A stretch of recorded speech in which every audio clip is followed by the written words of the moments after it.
Hello there friends, it's Ashley here from the Loopy Lamb and theloopylamb.com on behalf of Clover USA to show you how to do the Tunisian Knit Stitch. Now the Tunisian Knit Stitch is a beautiful Tunisian stitch that mimics the look of knitting. It's very easy and quick to do, and it kind of has a really relaxing rhythm. So we're going to work on how to do that today. To follow along with today's tutorial, you will need a worsted weight yarn of your preference and a size K or 6.5mm Clover Takumi Tunisian crochet hook. For today's tutorial, you will not need to have one of the cables attached unless you're planning on making a larger swatch than what we're doing today. To start, you'll need to create a slip knot. You'll do that by taking the end of your yarn and holding it in place, wrapping it around your fingers. Create that X. Flip it over, take your hook, go under the first strand, over the second, and pull it off your fingers and onto your hook. Tighten that up and just make sure it's not too tight so you can move that yarn around so you can crochet. Now, if you are familiar with crochet, normally if you want to create a swatch with a certain number of stitches, you never count the chain that's on your hook. That's where it's different with Tunisian, is the chain on your hook will count as a stitch. So when you're wanting to create a chain, you're going to count that in your stitch multiple. So for today's tutorial, I want to have 10 stitches. So I'm going to do 10 chains. So we'll yarn over, pull through a loop, yarn over, pull through the loop. That's 2.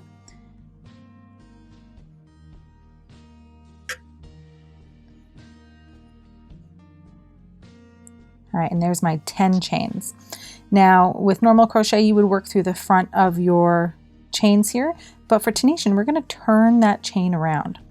And we're going to look at the back, and if you can see those little bumps on the back of the chain, that's where we're going to be inserting our hook, because it's going to create a really nice edge on the bottom of our work here, if I can show it to you here.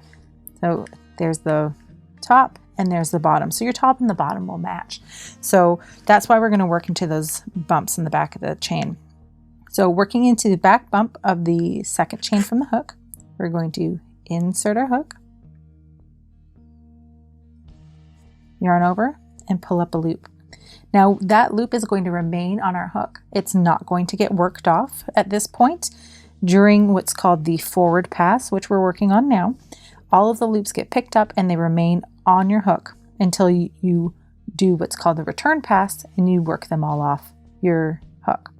So we're going to again work into that next chain there, the back bump, yarn over and pull up a loop. We're going to do that for every chain across.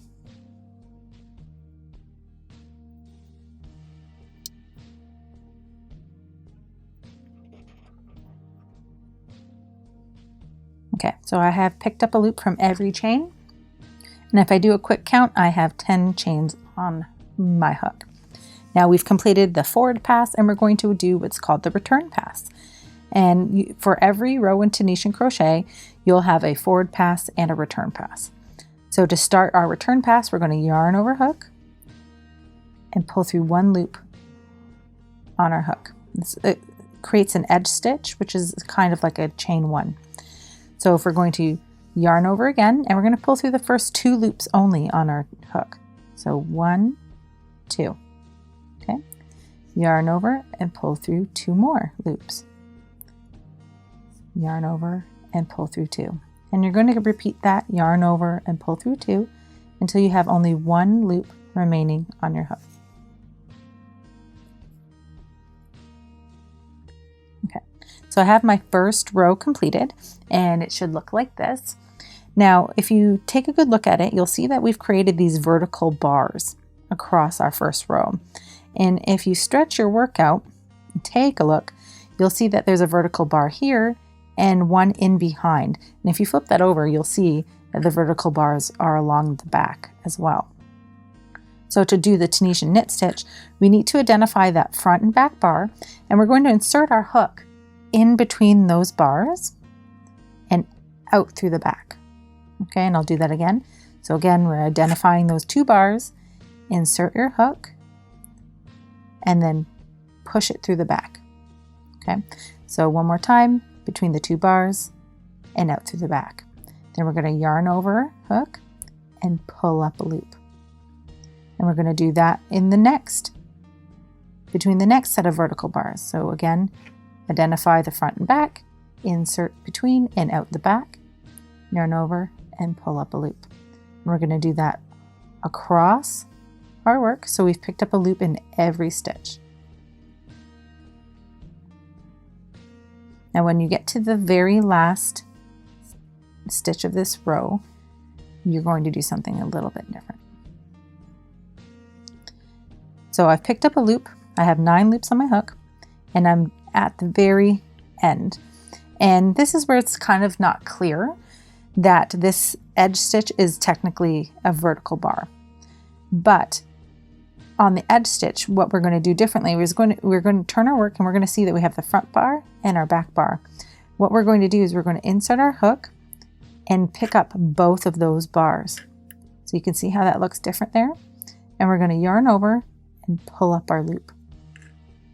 And that creates your edge stitch. Okay, and if you take a quick count, you'll see you now have 10 loops.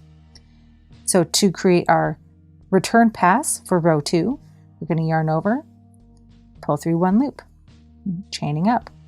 Then we're going to yarn over and pull through 2 loops on our hook.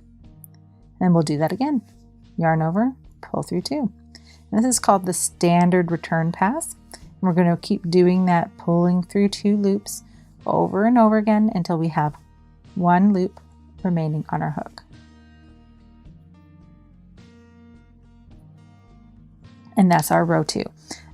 So it's not looking like much yet, but after row 3 and 4, you'll start to see those knit stitches appearing. So what we're going to do to get our next row for row 3, we're going to repeat what we did for row 2. And we're going to identify that front and back bar. We're going to insert our hook and push it out through the back, yarn over, and we're going to pull up a loop. And we're going to do that in every stitch across.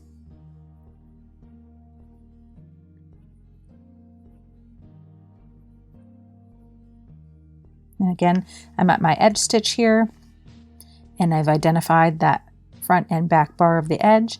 I'm going to insert my hook, so I pick up both of those loops, yarn over, and pull up my loop there.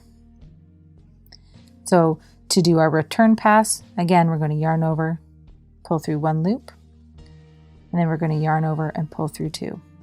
Yarn over and pull through 2. We're going to do that all the way across our work. Now your work will tend to want to roll up on you a bit, and that's normal for Tunisian work. So you're going to likely have to do some blocking if you're doing in Tunisian, okay? So again, for all subsequent rows for the Tunisian knit stitch, you're going to repeat the instructions I gave you for row 2. Again, identifying those front and back bars, inserting the hook between them, out through the back, and yarning over and pulling up a loop.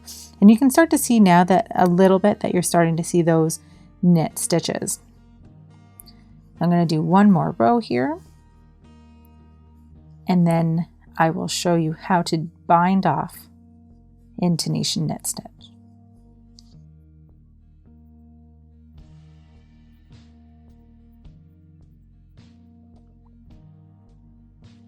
All right, and you can, if you stretch my work out now, you can start to see those knit stitches forming. So when your piece has reached its desired size, you're going to need to bind off your work. And to bind off, we're going to be closing up that gap here that's along the top of our work.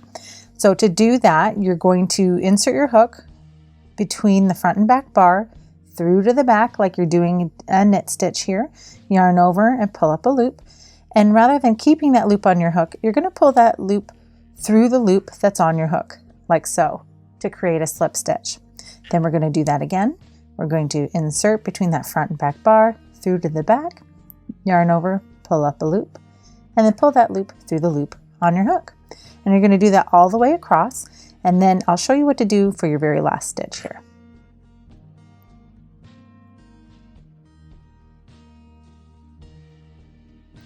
So I'm at my very last stitch, and just like we did with the other edge stitches, we're going to identify that front and back bar, insert our hook. So we're picking up both of those bars, yarn over, pull up a loop, and then I pull it through the loop on my hook, and that finishes off my swatch. I can cut my yarn and weave in my ends. And that's how you do the Tunisian knit stitch. If you have any questions or comments, please leave them in the comment section below, and we're happy to help you with any questions you may have. If you enjoyed this video, please hit that like button and consider subscribing to this channel.